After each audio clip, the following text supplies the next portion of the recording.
ఈరోజు నేను బ్రేక్ఫాస్ట్లోకి ఏం చేశానో చూడండి. జొన్న రొట్టె తింటే మంచిదని చెప్పి జొన్నలు, అలసందలు, గోధుమలు వేసి మరబట్టించానండి. కొంచెం పిండి తీసుకొని దాంట్లో పుదీనాకు, కొత్తిమీర, మెంతికూర వేసి సన్నగా కట్ చేసి బాగా కలిపి ముద్దలాగా చేసి అట్ల పెనం మీద పెట్టి చక్కగా చేత్తో అట్లా అట్లా నీళ్ళతో తడి చేసుకుంటూ అంటే రొట్టె బాగా సాఫ్ట్గా వచ్చిందండి. మరి దాంట్లో కర్రీ కావాలి కదా, క్యాలీఫ్లవర్ కర్రీ చేశానండి.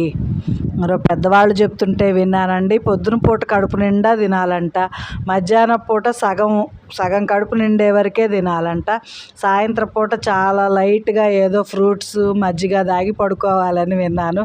అందుకని ఈరోజు బ్రేక్ఫాస్ట్లోకి జొన్న రొట్టె, క్యాలీఫ్లవర్ కర్రీ, ఎగ్, ప్రోటీన్ కోసం ఎగ్, ఫ్రూట్స్ ఏయో ఒకటి తినాలి కాబట్టి కమలా జ్యూస్ అండి. ఇది ఈరోజు నా బ్రేక్ఫాస్ట్. ఈ వీడియో నచ్చినట్టయితే లైక్ చేసి సబ్స్క్రైబ్ చేసుకోండి.